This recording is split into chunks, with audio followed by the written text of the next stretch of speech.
Ho, ho, ho! Welcome to the Smile Mentor. Yeah, a new intro, I get it, but this is a special kind of video. How many times do you get to interview Santa?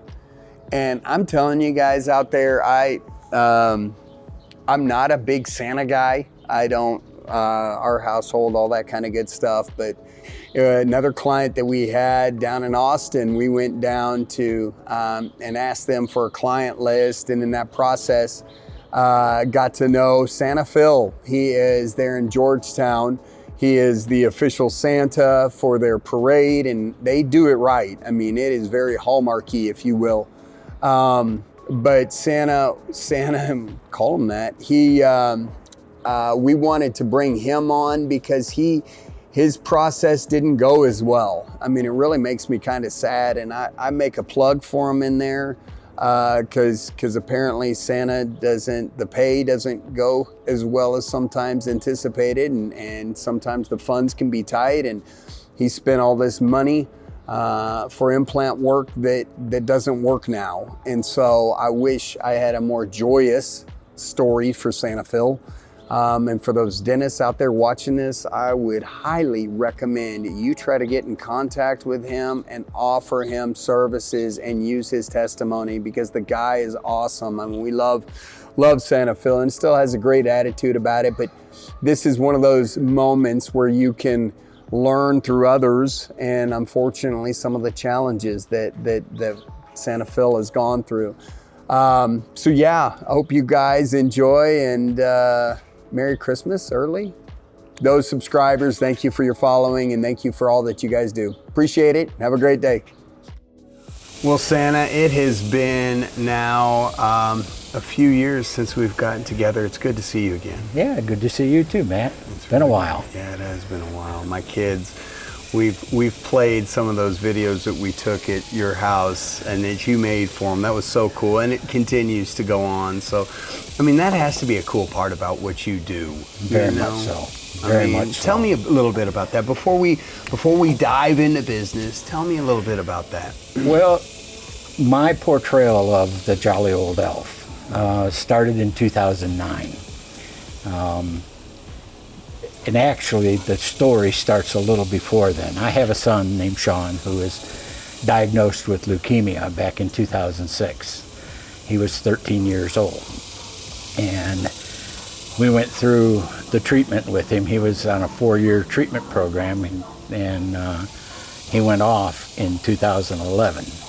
Well, during that process, when he was doing chemotherapy and everything, he lost his hair.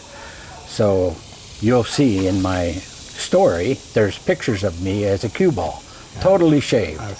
No hair on my chin, or my mustache, or none on my head. I let him shave me. And that was in solidarity with him, so that he wouldn't be the only one in the house with no hair. Yeah. And so that's where that kind of started from. Once he went off treatment, I started growing myself back. And then well, actually it was before he was off treatment we started this. I have grandchildren from my first marriage that are up in Indiana. And I like to go just a little overboard. I'm a normal grandpa. Right. When you get to see the grandchildren, you go a little overboard. Especially when you don't get to see them on a regular basis. I'm in Texas, they're in Indiana. Going to do something different. In 2009, actually it was, I guess, December of 2008, I told my wife, I said, we need to surprise the grandkids, and we'll plan our trip. We got a whole year to get ready. We'll go up at Christmas time next year. We're not going to tell them we're coming. We'll just show up. I'm going to turn myself into Santa Claus throughout the year, and I'll show up as Santa Claus at their door. So this was December of 08 that you made this decision to go up in December of 09. December of 09. So you had 2009 to really prep and get ready. And how, you're thinking Santa, I mean, we've been to the parade with you, and we've spent some time. And so what made you originally, when you're bald and you got no hair, go, you know what, I bet I'd look good as Santa? Well, that wasn't the thought. The thought process was, what can I do to change my image enough that my grandkids won't recognize me? Really? Oh my gosh. So the whole idea was to be enough different that my grandchildren wouldn't recognize me. I'm looking for a picture, but Sure. so I don't know if the cameras will pick this up, but I can show it to you. So you can see in December of 2008, I was a cue ball. You really were. And mid-year, I had a little bit going on. Yeah. And then finally, in October of 2009, I looked a little bit like Santa. Oh my gosh. And so what I did is I ordered the suit off the internet and went out at Halloween to a friend's house, because I live in a little private neighborhood, as you're aware. When you came down, there's like 3 houses on my street. So we went to a friend's house where they had access to hundreds of children on Halloween. And I had 10 to 12 families that stopped me and said, "Would you mind coming to see my children at Christmas time?" Oh my God. And I said, you know, there might be something to this gig.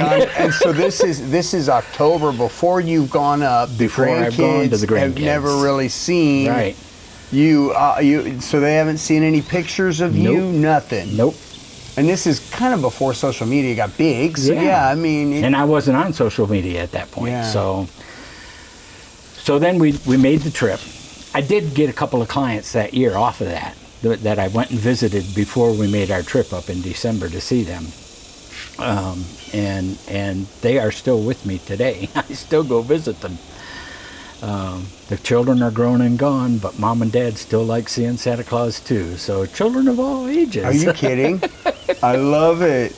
I love it. So anyway, we got there to visit my kids, and this was not planned.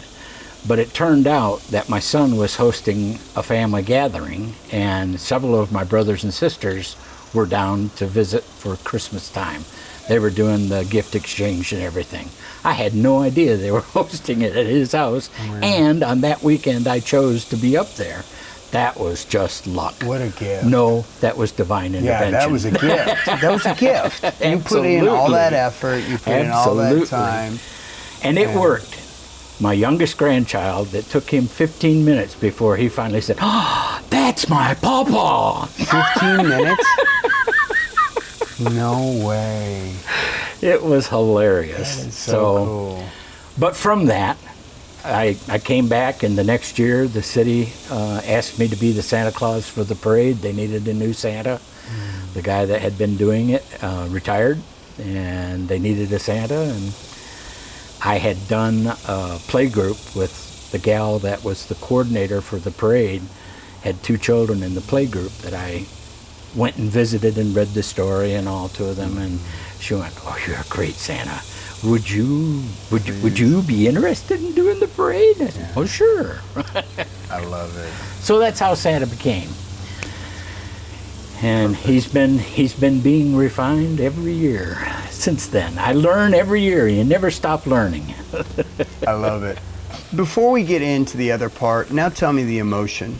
Now, when I say the emotion, you've got this gift, and it is a gift, to be able to bring a unique expression and emotion to children. You're able to see something in them that I don't get to ever see that, right? You get to see something that most people don't do. Help me see it through those eyes. What is it? The wonderment in their eyes. Yeah. They are. You got to think about your childhood, right? Yeah. If your family did Santa Claus, and in my generation, almost all of us did Santa Claus. There are a couple of religions that don't do that, and I had one friend that they didn't celebrate Christmas. He didn't like that. He didn't get a boat? He didn't get a new bike like me. I love it. So, but if you think back to when you were a child and what Christmas morning meant to you, you know, you're sneaking down the stairs, you're maybe even up a little earlier than normal, and trying to get a peek about what's going on. And the older you get, the more you start to recognize that, well, maybe it's not the real, you know, maybe there might be something. Yeah, there's stuff I don't know going yet. on. Yeah. I love that because I get to play on that. when a child is 7, 8, 9 years old, they're beginning to transition into the real world and know that, you know, this guy that goes around the world in one night, could that really be real? And I get to entice them into a conversation where generally when they leave, they're going, yep, he's real. I love it. So it's an art form, and it's a character. It's really all you are. And I work really hard at building my character, having a good smile, having my eyes that smile, doing facial expressions. Eyes. Yeah. So it's just something you work on and develop. I didn't know what I was doing when I first started. I mean, obviously I did it as a joke for my grandchildren. Yeah. So, but over the years I've learned how to be this guy.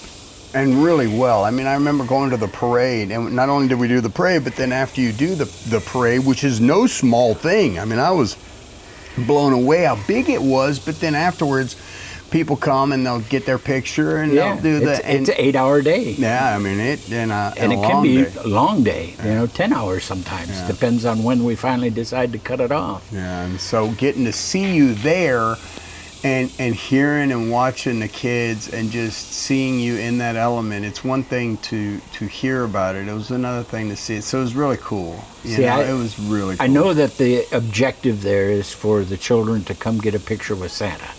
But that's not my objective. My objective is for them to walk away believing that's the real Santa. Yeah. And I forget that the camera's out there.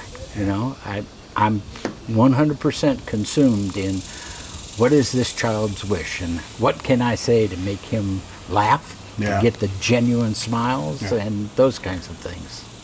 So it's a lot of work for me, but it's such rewarding work. You know, I want to address our audience out there.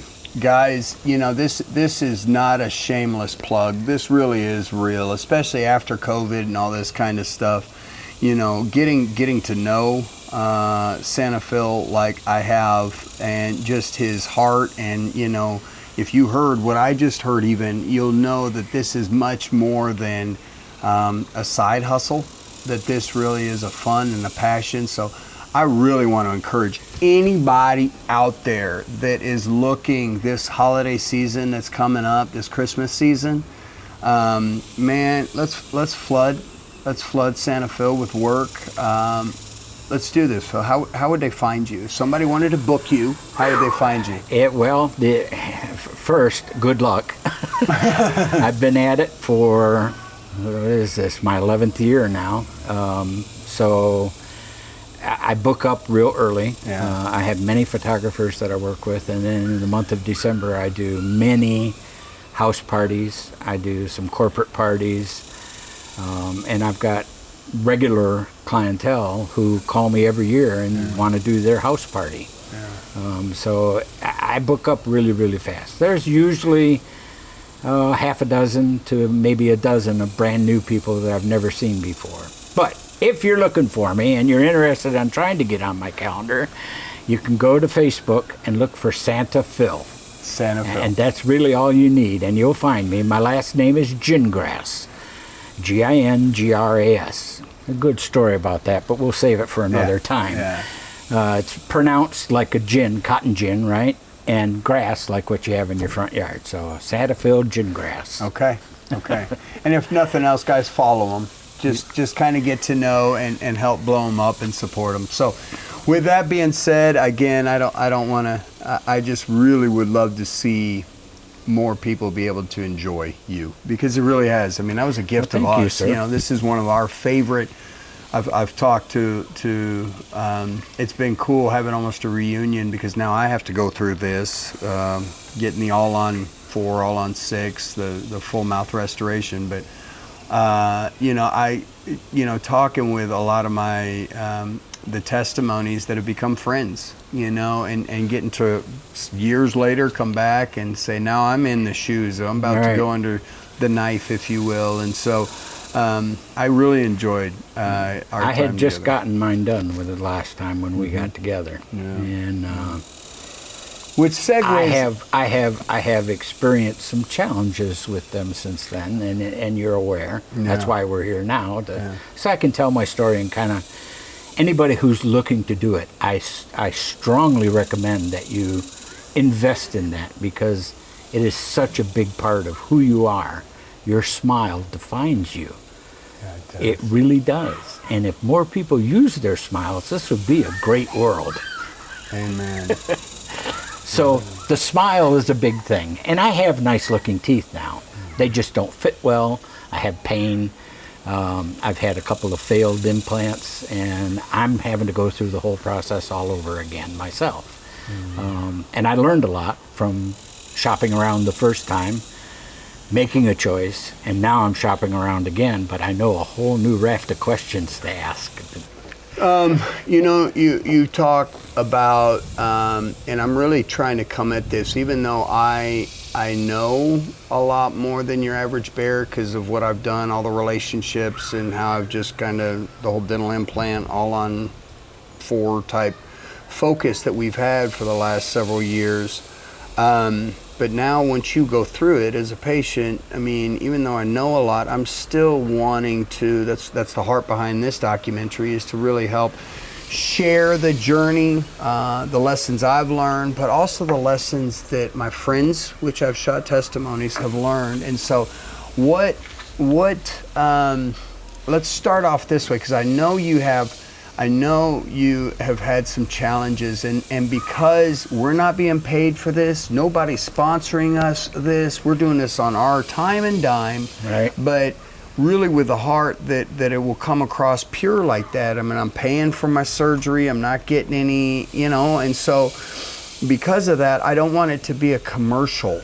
I want it to be real, and I want to know that it doesn't always go well.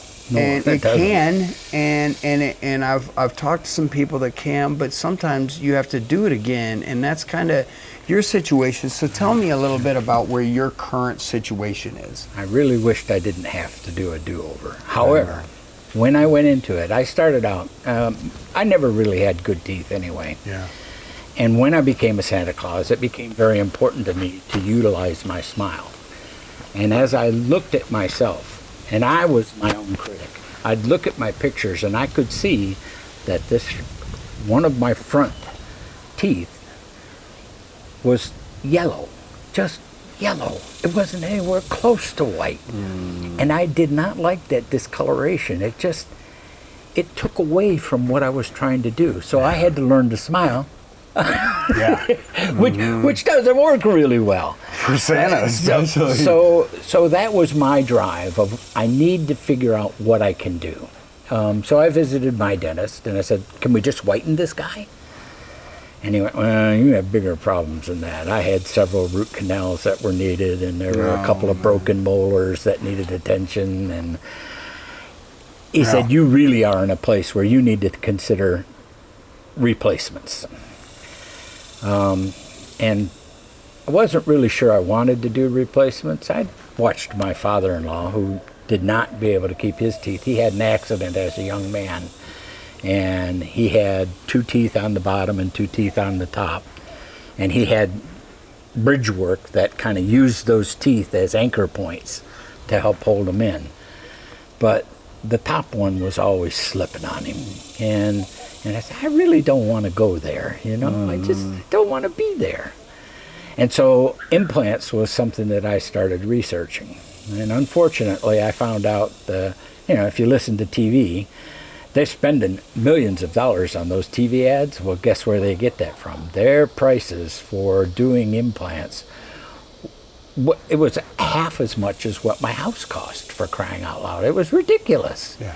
There was no way on my income. I'm a humble man. I don't have a lot. Sure. I fought cancer with my son, so I had to cash in my 401k. I don't have a lot. Yeah. And so I had to do some shopping around. And I did find a local dentist who said he could do it. And we were originally going to do 8 implants, 4 on top and 4 on bottom. But I couldn't afford that much. And so we started with 2 on top and 2 on bottom. And he said, we can probably get that to work. And the two on bottom are just fine. I mean, I do have a little bit of slippage on the bottom, but it keeps my bottom in place pretty good. The problem on the top is one of the two that he put in didn't take it all from the get-go. Really? And the second one came out twice. I went back and he put it back in and it came out again. I said, that's it, I'm done. And so my top is just like a denture, any denture with a full plate, and I mean, it's just there and it slips and does what it does. I have ways where I affix it right, so that I can do my ho-ho-hos and not worry about my teeth dropping out to the table, because that wouldn't be a very good picture that would either. Change the vibe, yeah. So I learned from this whole experience, I've learned that you really have to talk to your dentist. You want to develop a relationship with whoever you're going to have the procedure done with. You want to look at the variety of implants that they're offering, and then try as best you can on the internet. I mean, it's what a great tool we have nowadays. Look for dental implants, and you want to find companies that are producing these. They have just recently come up with what they call mini implants, miniature implants. And I'm not sure if those would work for me at this point or not, but that's something I need to ask now is, you know, what am I really looking at? One thing that I didn't even consider, I had a lot of teeth that were removed. So when we initially started all the implant process, there were lots of holes in my jaw where the teeth used to be. And he was trying to find places in between those to anchor the implants. It probably would have been a little bit better had we waited for a little while and gone with just a regular denture until my jaw settled down after the extractions. Did he do any bone grafting, do you know? No, no bone grafting. No bone grafting, no this whole grafting process. whatsoever, yeah. None of it. And you're saying, so you had one implant out of the get-go fail. Yep. And then you have one that twice fell out. And I gave up on it. I said, that's it, I don't need it. I got tired of dealing with it. I didn't have a good enough relationship with the dentist, and he didn't have a good enough relationship with me. So when it comes to dental work and finding a dentist that'll actually do what they say they'll do, it's just hard. And that is one of the things that, you know, I keep asking people that I'll interview on this, how do you find the right dentist? And I don't, you know, the only way I did it, I mean, I had failed implant work too.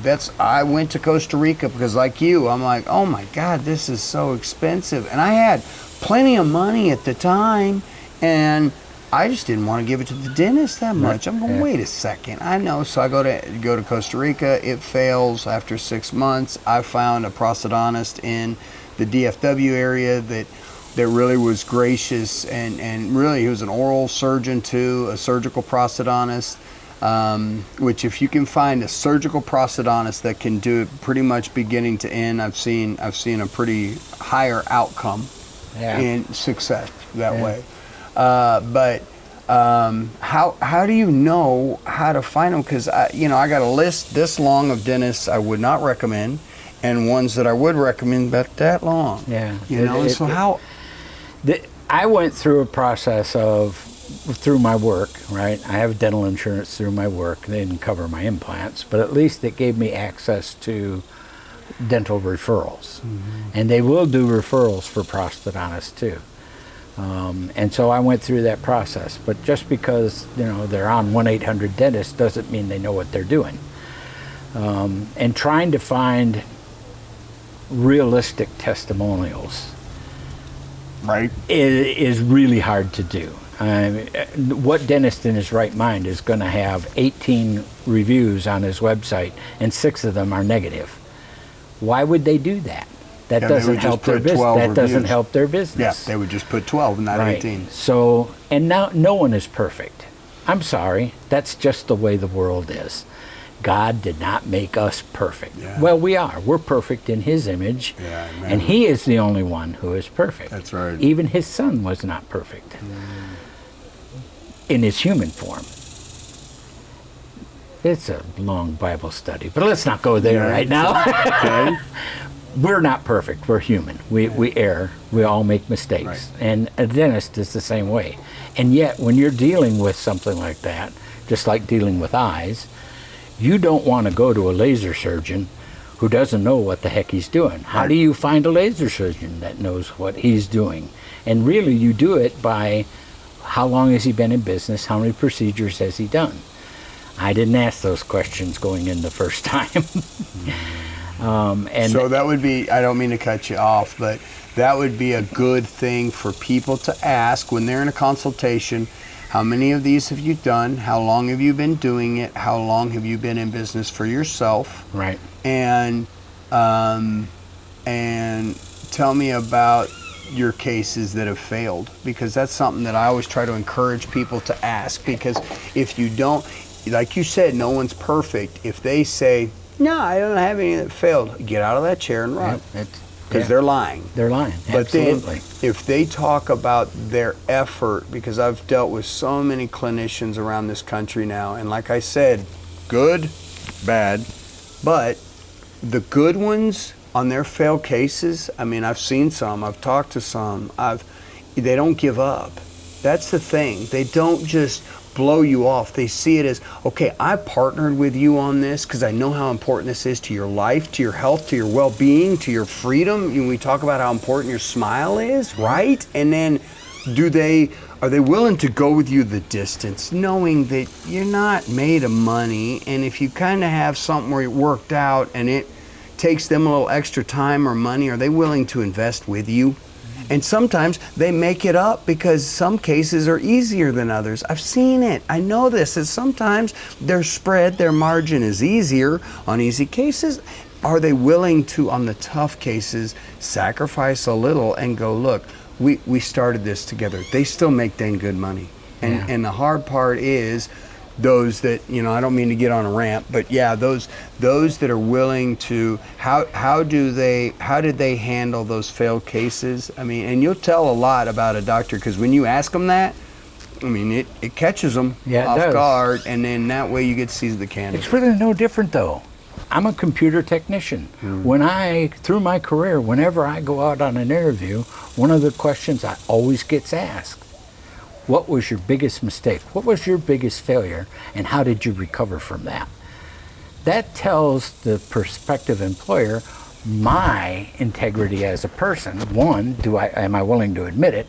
Two, what kind of an attack plan did I have for mitigating the errors and correcting it? And a dentist has got to be the same way. Absolutely. I did also have LASIK, and the doctor that I went to, we had a little bit of a problem on my LASIK.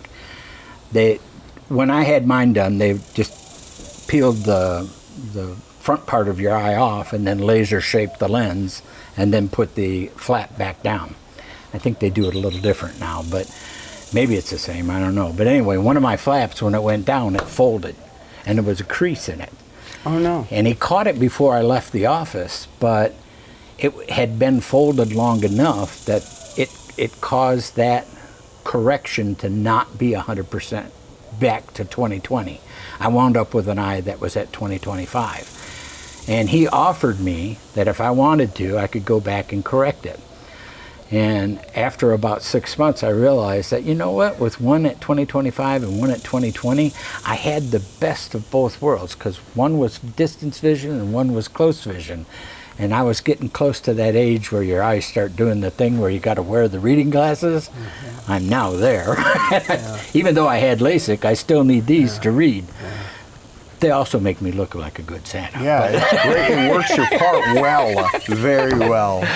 But they're not just a prop. I actually use them. Yeah. But anyway, he spent extra time with me that day in the office that he hadn't planned on to correct what went wrong, and offered me a correction plan afterward, but I decided not to take it because I liked what he called was stereo vision. And that still serves me well. So he owned his mistake and was willing to do what it took to make it, and that's That is where you can get blood to boil in me when it comes to dentists, because where they just go, let's just spend more money and we'll fix what I messed up, Right. or fix what should have lasted 10 years. It lasted a year. Why? I mean, I know I brush my teeth. I know I get after that. If there's something unique, I come in for my cleanings. I know, and so it gets frustrating. And you know, that's part of. I've come up with some ideas throughout this deal that I would love to find a group of experts that almost sit on a panel that patients could pay $150, something like that, to have someone that they know is not going to do their case.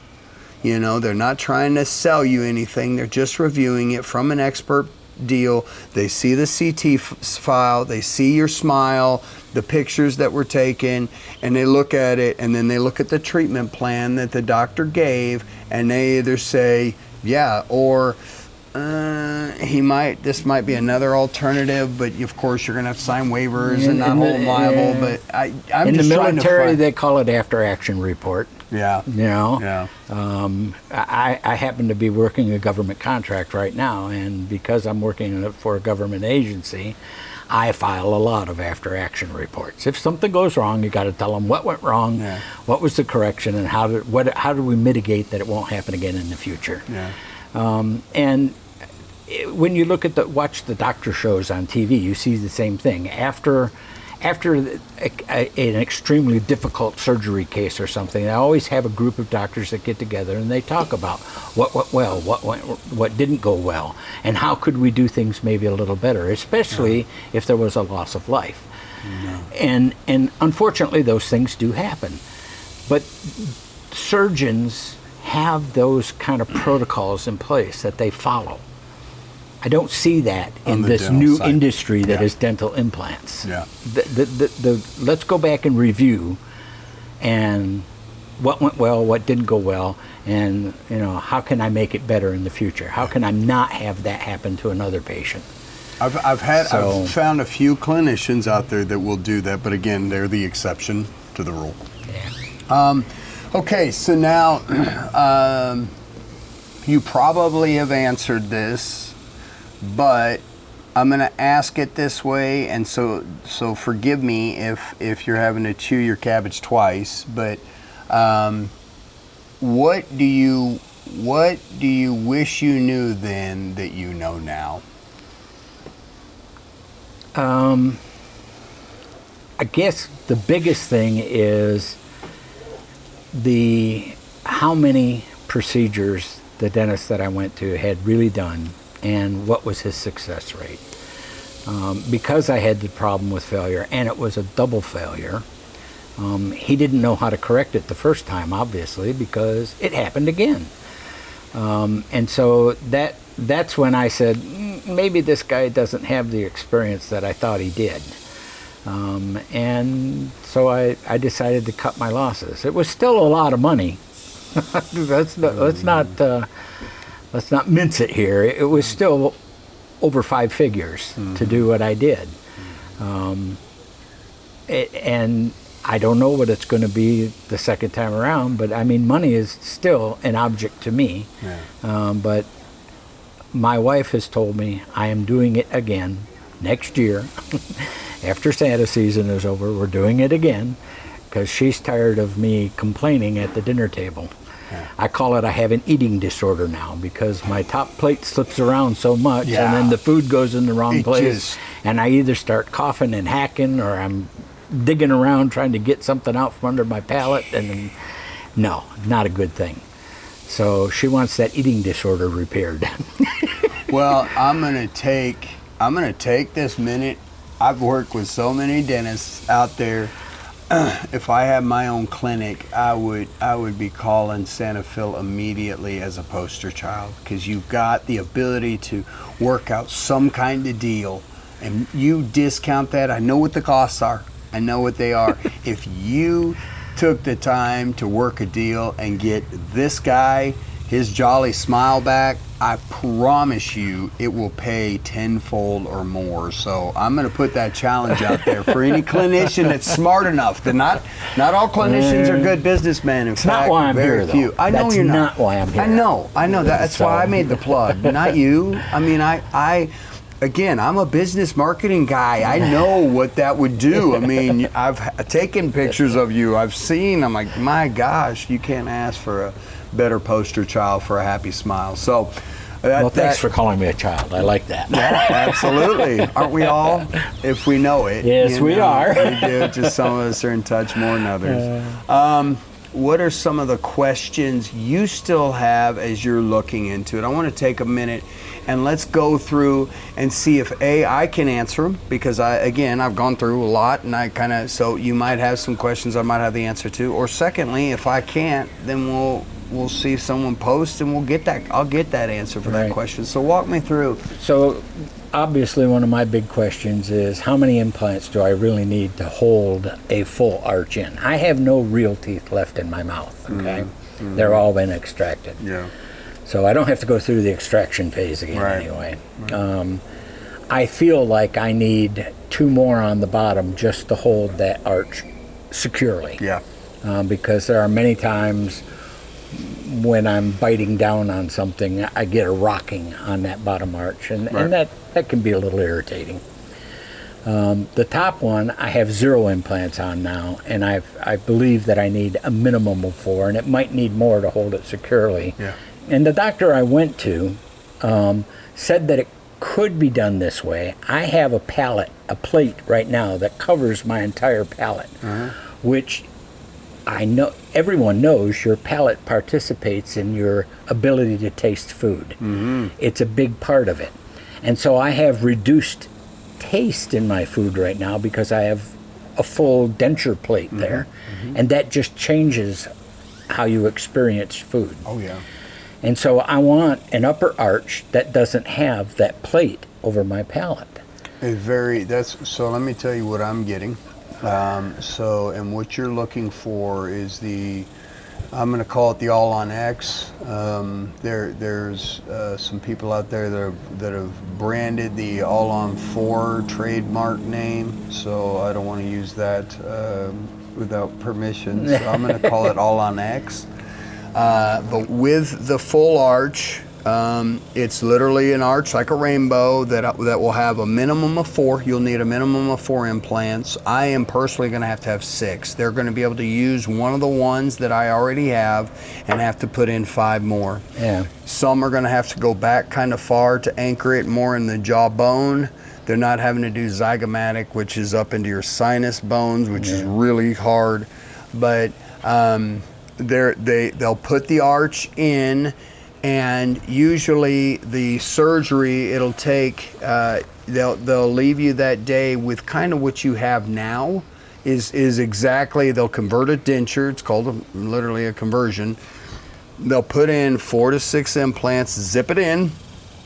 The way the whole process works, if you really want to know, you extract all the teeth. They then will either before or after they extract the teeth, open up the flap, grind down the bone, and then create a flat surface to then you got a substructure to really work with. And they'll fit the prosthesis in after they have put in the implants. So they've already case planned. They'll know where to zip in the posts, if you will, of the implant, and then they'll fit on the arch itself, the denture for the temporary, arch for the final, and then they'll put the abutments are below it. They put this on, and then they'll put some screws to literally screw it into the implants. The implants are the anchor.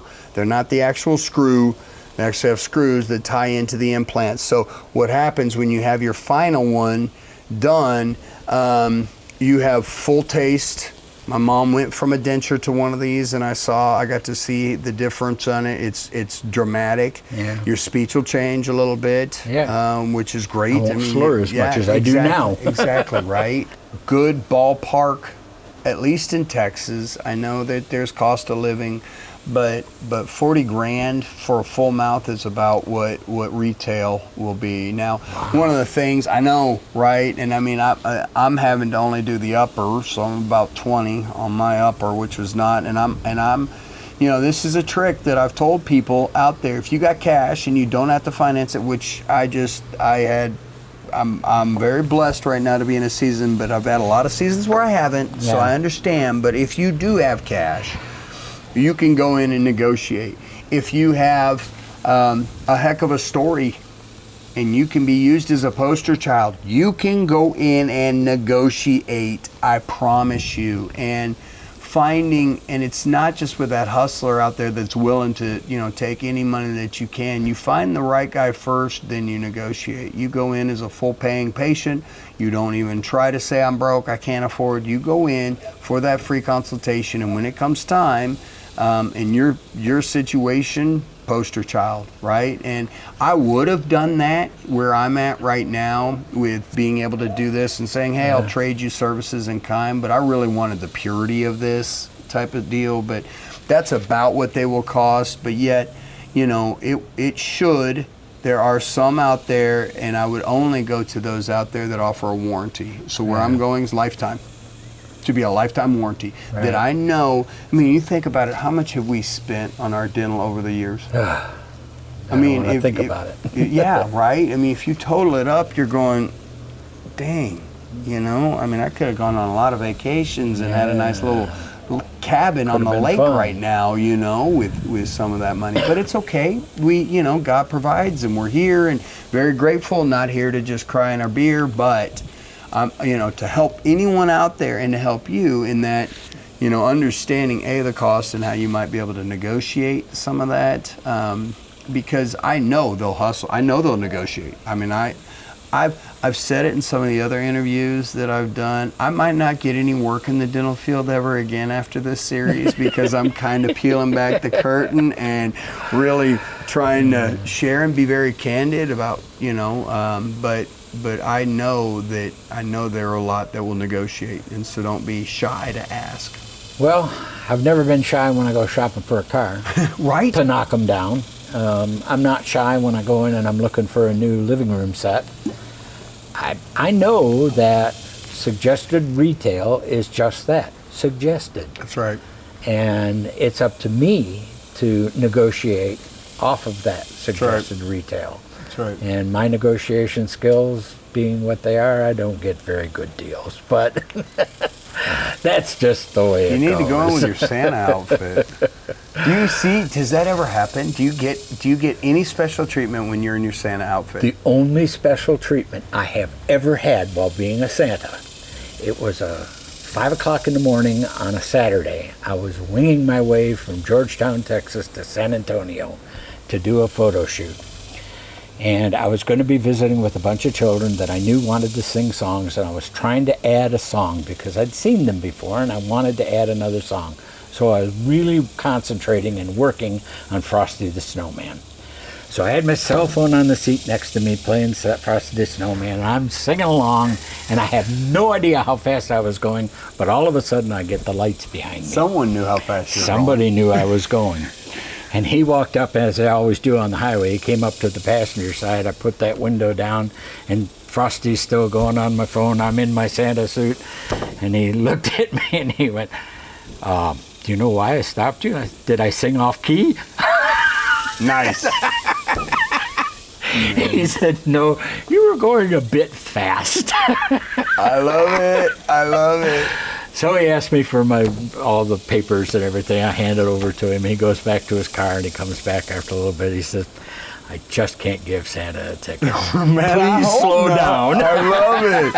Because you have a list. And he'll end up on that naughty list. So that's the only favor I've really ever gotten. Okay. I wondered that. That big favor, right? A lot of times I'll go in the store, I'll be buying something. I'm going to give you the Santa discount. I get 10% off. But I mean, that's what people do when they're trying to build clients, right? Yeah. So... Well, I get that frequently, but Hopefully we'll see someone good step up to the plate on this. I don't go looking for those things. I know I'm you just don't. me. I you know, and I hate even. I just, Phil, it's been several years, and I've really enjoyed getting to know you, and sometimes you need to be a voice for others, and that's a big part of what I'm trying to do with this type of deal. See, and in 2016, I joined a group of guys here in town. They all have beards. Okay. We're the Georgetown Beard Club. Okay. And in 2018, we got our 501c3. Oh, no way. We are now a nonprofit organization here, and we serve our community. Since 18, when we got our thing, we've raised over $70,000 for local charities. Congratulations. Good job. So we work. I spend a lot of time throughout the year, and not only do I work a full-time job, but I work with a group of guys where we're working for our community and serving our community and helping our community.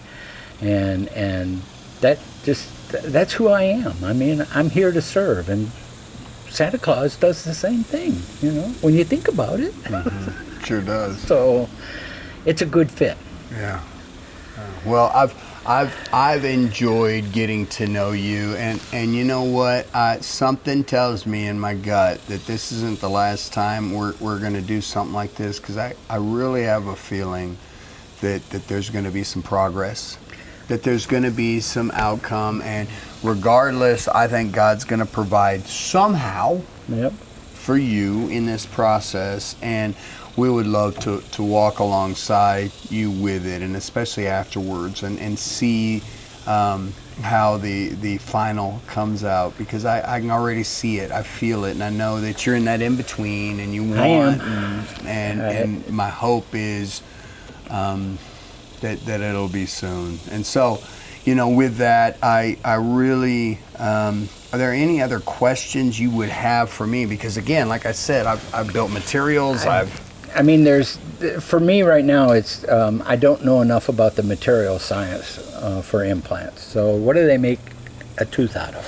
So, yeah. What do they make the gum out of? What do they make the implant out of? Is it titanium, or is there different metals? Is there different? Obviously now there's different lengths, and you were talking about hooking to the back of the jaw versus up into the sinus cavity, and so there's different things that can be done maybe to help me. When you talked about opening up the gums and grinding flat and having a platform, I didn't get that. So maybe that's why I had the failure that I had, is that I wasn't prepped correctly. I didn't expect to be done in one day, and I wasn't done in one day. It took over a month to get done. I can't imagine doing it in one day. I did go to the one-day place here in Texas, and they quoted me a number very similar to what you said it costs in Texas, and there was no way I could afford that. Right. We talked about some financing options, but I was already in some financing arrangements where I was still paying off cancer treatment for my son. When he had cancer, I didn't have insurance that covered it, so I was in financing on that. So I didn't have the money to do that kind of a program. And the guy I found locally was willing to work with me, gave me a payment plan, let me pay it off over time, but I wasn't satisfied with the quality, and I had a difficult time talking to him about the quality. He felt challenged, I guess, with me saying, well, it fell out twice, and you want me to pay more money to put it back in again? And he made it seem like your fault, didn't he? Yeah. And that is okay. Let's answer some of those questions. There's a bunch there I put in. No. Let's start off one question at a time. You asked about the material. Number one, implants are made from titanium. Sometimes they can be made from zirconia. The zirconia implants are more ceramic. They'll call ceramic. They're always more expensive, and they don't osseointegrate as well, meaning they don't become one with the bone. Right. Titanium, if somebody's going to get a new knee or new hip or new elbow, whatever, it's always titanium, and it goes the same with an implant, because an implant titanium is the closest thing that will fuse with our bone. So no other metal alloy will, and so titanium. And so even what they'll do on the titanium, so it looks, again, it's a little post, it's got the screws and all that kind of good stuff, but they will surface treat it, and so they will actually sandblast it and make it rough so that the bone will adhere better. You don't want a smooth surface, right. You want it to be able to grab and grip. There are some, like MIS has this awesome V3 out that will, it's actually triangulated head, so you actually keep more bone in between your implants and teeth, which is really important for its success. I would think, after having you the failures, and the doctor you went to, I know, works with MIS, so I'm a little surprised this didn't get suggested, but the V3 or another comparable on whoever you go with, big fan of MIS, but there's a lot of other good brands out there.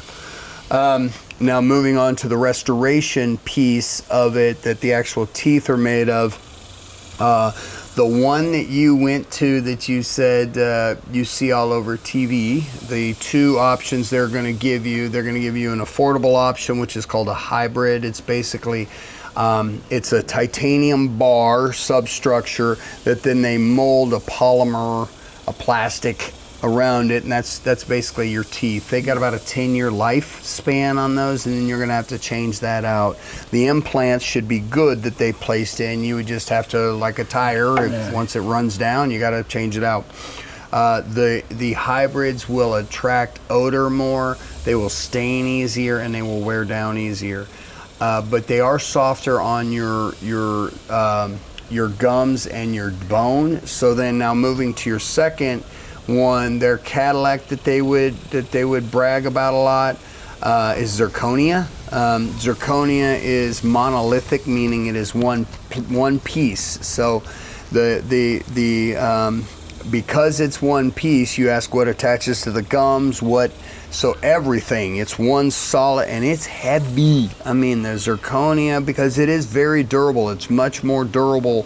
Our compressive strength is about 800 megapascals, 700 to 900, somewhere in there, whereas this can handle up to 1,000, up to 1,500 megapascals. So now all of a sudden you got this too strong of a tooth. What will end up happening is, because now you've taken out the periodontal ligament, which is a shock absorber in our teeth, you've taken that out, now it's just implant, which is metal, on bone, to now something very hard on bone. It has no give, there's no shock. That's it. And so the third one that has come out that I really helped a doctor up in the DFW area really develop out, and I mean, when I say help, I did it from the business marketing side, not the clinical, but I learned because I had to.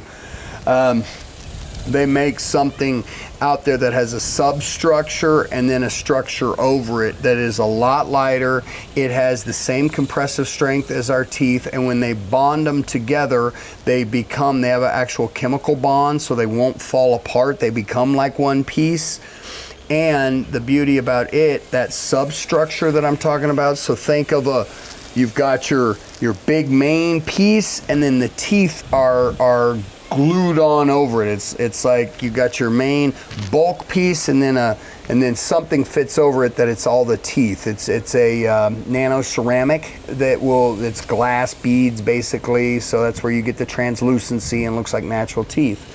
Well, that substructure that you have actually has a little flex to it. It's like fiberglass. Right. You know how fiberglass has a little, but it's durable.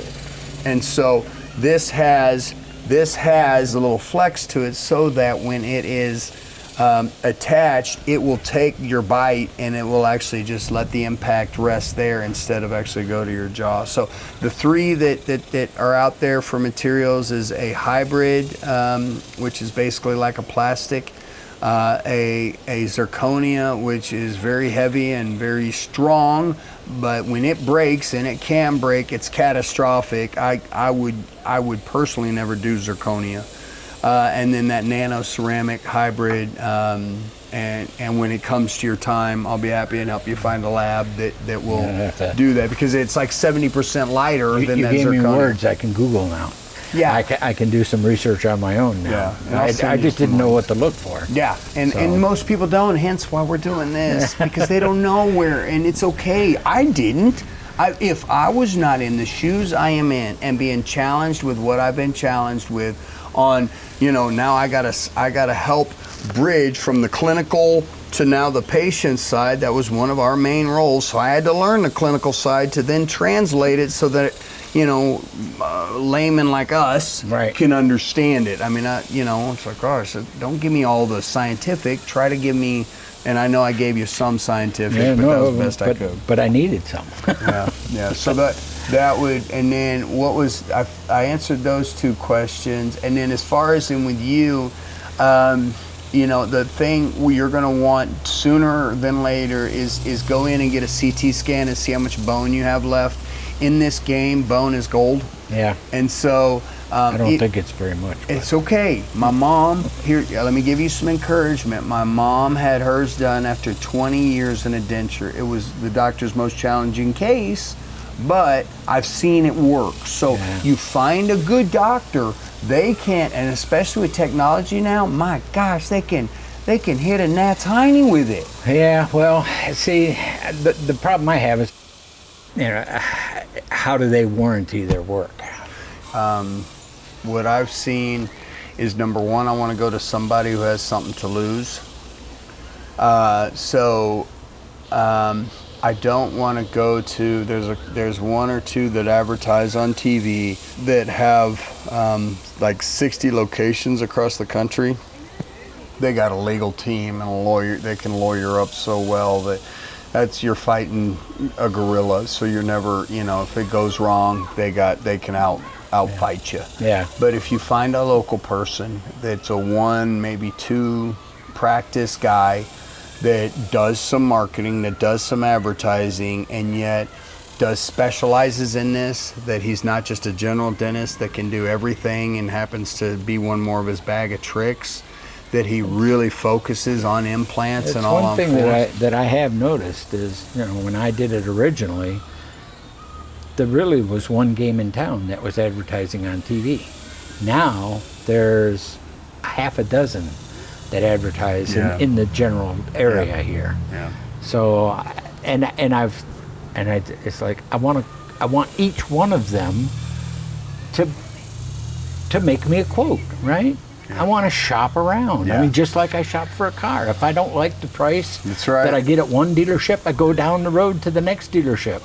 I'm still talking about the same vehicle. I even go to the same make, Mm-hmm. But one guy's willing to deal, and another guy isn't. And I don't know what drives their business. I don't want to.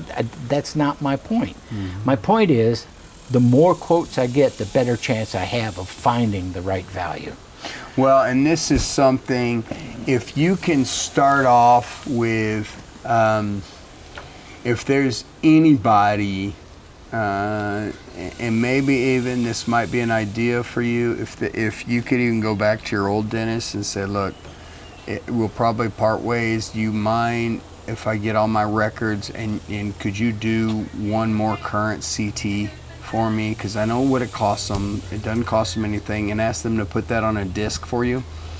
And then that way you're not going to 6 places and getting radiation 6 more times. That's what I did with my mom. I shopped with her to multiple places and I brought the disc with me. Yeah. And I said, here, take a look. And sometimes they're going to argue, but listen, they can read it and they know enough to say, because it's really, there's not a lot of variables in it. It's not like you would think they have to analyze each tooth. It's not like that. No, they're dealing with just, they're dealing with the arch, they're dealing with the bone, they're dealing with how many implants they might have to use. I know the price of implants, I know the price of materials, I know the price, because I've had to help with that. And I know there's some out there, and that's really where Phil, if I had to recommend to you I don't want you to get a bunch of radiation exposure.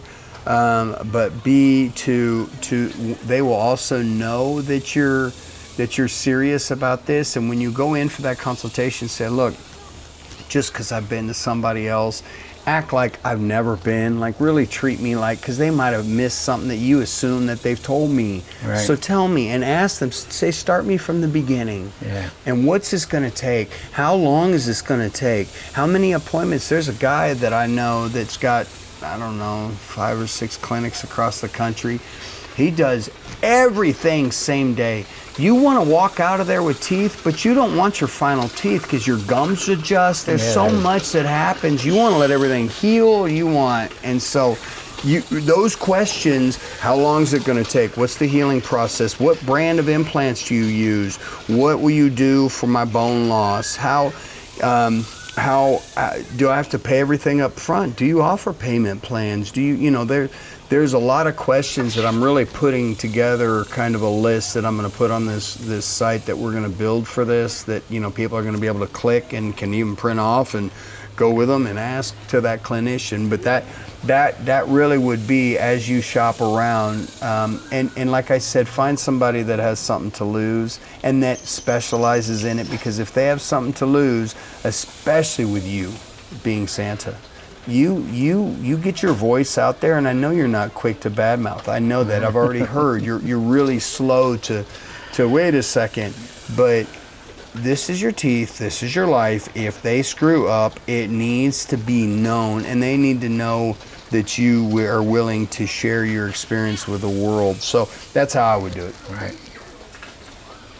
Did I say too much? I'm sorry. Did I dump too much? It's because all I have is my first experience at it, which I really want to make better. And so anything that I can get right now to help me gives me somewhere to go. Yeah. You scared me a little bit with the pricing on it, but maybe I can work a deal. Yeah, and that's just like shopping for a car. If you don't have to pay cash when you go in. I already know, like Green Sky's better than Lending Club or Care Credit, I believe. So I know some financing options that when it comes time Care for Credit that. is the one that I was recommended to before, and that didn't work well. Although it would be much different now. My situation has changed dramatically since then. I got through and cleaned up a bunch of things, and my credit report looks much different today than it did back then. Congratulations. So And you went through cancer with your son. I did. I mean, if there's ever a time to cut a guy slack. So, yeah, and what we'll do is I'm going to do some additional follow-up videos that I'll send you as I get them. But hopefully at least this gets you a good starting point. And like I said, maybe you need to go into your old dentist just as a suggestion, and you got nothing to lose, and say, grab me one more CT, put everything on a disc, and let me go down the merry way. Here's where I am today. I'll even pay him for it. I'm a very honest man. I'm full of integrity. I know you are. And I'm willing to pay him for an appointment to go ahead and give me a CT scan and tell me what you would do to fix where I am today. Yeah. And then know that I am going to go shop around. That's right. I may come back to you, but I may not either. That's right. But that's just the way I am right now. Yeah. I'm not going to go in. Once bitten, twice shy. Absolutely, and I am a very impulsive guy. That rack over at Walmart that has all that stuff on it gets me every time. Yeah. So I've been there, yeah, and I've been burned before. I got burned on solar panels on my home. So these are things that happen, And the emotion tied with your teeth. It's just there's hardly anything like it, and so you can be emotional on that, and that's where our hope is, that you can do a lot of homework before you ever go in, so that the emotions can be quelled and properly steered, and that there is hope. I can tell you right now, Phil, there's hope that you can get your teeth done, that you'll never have that slippage, get to enjoy that pecan pie that you like to enjoy. And get it to work for good. I know there's hope, and let's just walk down this journey together and see if it'll happen. We'll see. I appreciate the time, I appreciate your time. Very few people come to me and ask my opinion. So for you to let me tell my story is big to me. Yeah. So you've got a great story, and I've enjoyed knowing you. I'm enjoying getting to even know you further and just watching again. I've got little ones now and I see their reaction, and it's just so cool. And to see that God's gifted you with that, that's a gift. To see that and how you use it just brings joy. And so I appreciate your time too, Phil. Well, thank really you do. so much. Santa. Santa Phil. That's right. That will soon be official. Okay. I'm getting ready to file my paperwork at the courthouse to add Santa to my name. It will be on my driver's license. It'll be everywhere. Santa Phil. No. Yes. I love it. You are so committed. I am doing it. I love it. I love it, Santa Phil. So that's I said I'm not going to stop doing what I'm doing. So I like it too much. Yeah. And you're too good at it. Too many rewards. I don't know if I'm good at it. I know you're good at it. There are many rewards. That's what I know. Yeah. And it's not, people think about Santa Claus, and yeah, I do get paid from time to time, modeling fees for working with photographers and things like that. As you should. But I visit preschools, I visit nursing homes, I visit especially Alzheimer's units. Those are probably one of my favorites, because these are people that they may not be able to tell you what town they grew up in or where they are right now, but they see me walk in a red suit going, ho, ho, ho, and they smile. They smile so big and so genuine. It's beautiful. That's beautiful. That's well done, my friend. That's what I do. Well done. And well done, good and faithful servant. Yeah. Thank you, Santa Phil. Really Thank you. appreciate your time. I do, and we'll walk through this together. And next time I see you, I'll have mine done. And God willing, next time I see you, you're going to be down I'll have the a road. plan. That's right. That's right. But thank you. Thank you, sir.